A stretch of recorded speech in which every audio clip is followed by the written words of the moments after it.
we manufacture our own stress when you think about it, because is the world really that stressful, or is it just that we've been maybe made to believe that it has to be that way?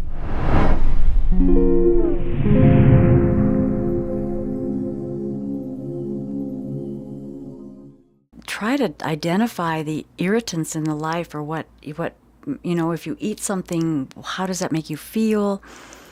What aggravates you? What gets you going? All of that kind of irritant emotional stuff that really holds us back. Yeah. It really does. It prevents us from moving towards the excellence that humanity really should be moving towards. And it puts us into a state of more victim, more fear. It just is a downward spiral. Right. So that would be the first thing I would say that people need to do, is just forgive themselves a little more. Don't take things so seriously, and stop judging people. I just kind of, when I have a bad thought and I want to judge somebody, I always check to make sure that they couldn't come back and say, well, you do, this or that, because I don't want to be a hypocrite. But that, then we're getting into a whole nother topic of thinking for ourselves and objective thinking and all that.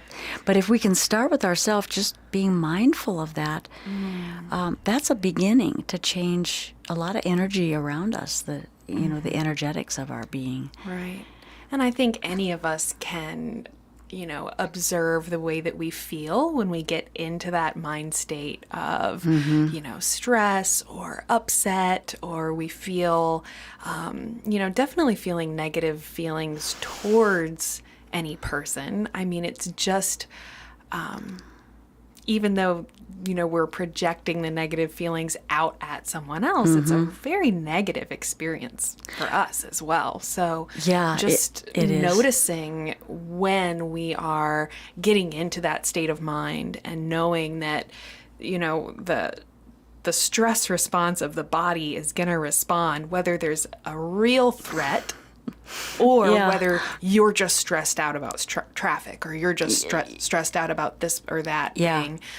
So those stressful experiences, those negative emotions are just as toxic to our health as they are to our mood and our emotions and the way we feel. So they really are. That's a good thing to point out, and we have control over that.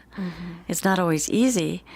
But, that's part of the evolutionary process that I see taking place. We've got to learn how to be in control of that.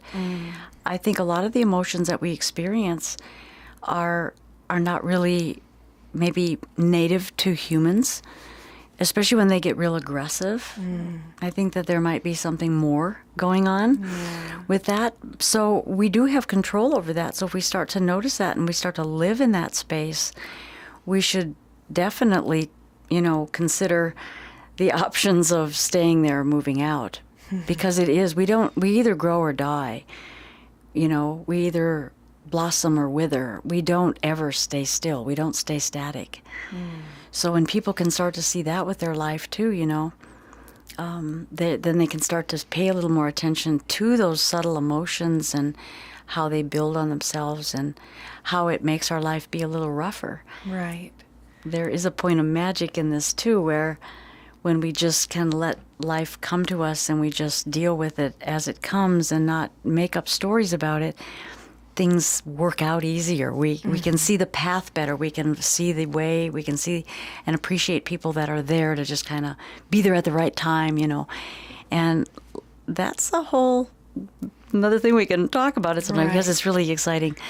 But that is the starting of where we got to start. We have to start to be critical of ourselves, but not in a way that's hating ourselves or be feeling guilty or anything like that. We just have to be critical. Am I somebody that's being judgmental? And if I am, who am I really judging? Well, probably ourselves. And I think that there's, just that whole element of our emotional health, our stress levels, our general attitude towards ourselves and the people around us, that I can't remember the exact quote or whatever, but we can't, there's a lot of things in this world we can't help, but the one thing that we can do is try to take some more control over how we react to things. Absolutely. And whether we're letting it spiral us into that kind of snowball of stress and anger, or whether we are able to take a deep breath. That's how it is for me. I'm going to take a deep breath, and I'm going to let this stressful situation or this stressful person just float by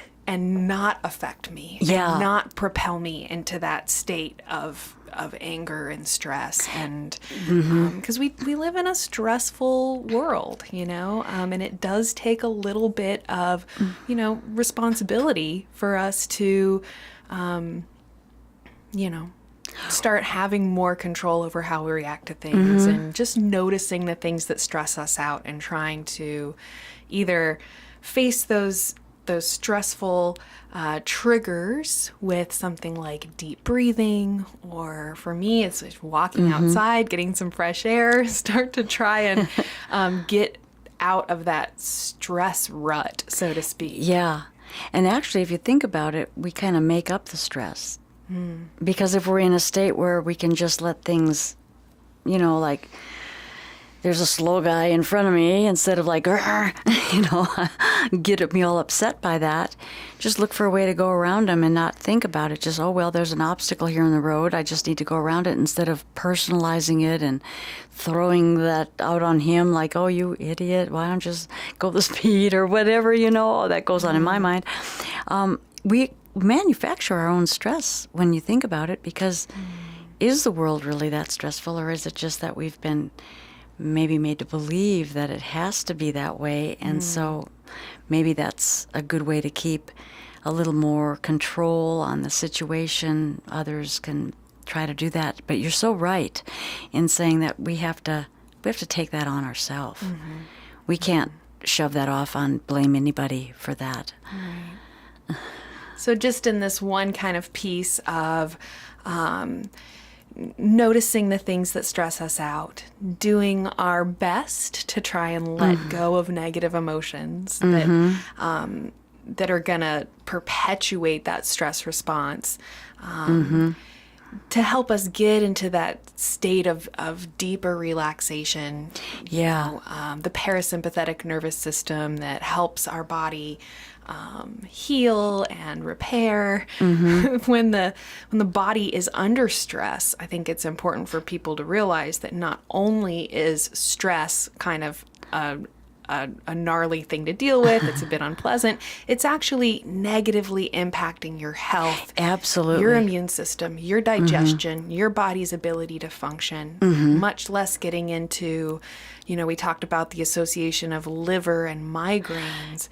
Yeah. It's just as an example of how, function within the body can kind of branch out into all of these different symptoms that we don't always necessarily equate with one another. So just getting out of that stressful state all the time is going to have this kind of positive domino effect. Yeah, and that's more, emotional and mental stress that we put on ourselves, because when the body's really stressed, that's from things like injury or surgery. That's when the body really does have stress, when it's stressed that way, because the function has been interrupted. But a lot of this, in my mind, is really taking hold over the exterior, outside, input that we take in all the time, and then we kind of choose to be stressed about this or that because there's a narrative behind it, or we just have to get back, or we're not in control of our own stuff right there.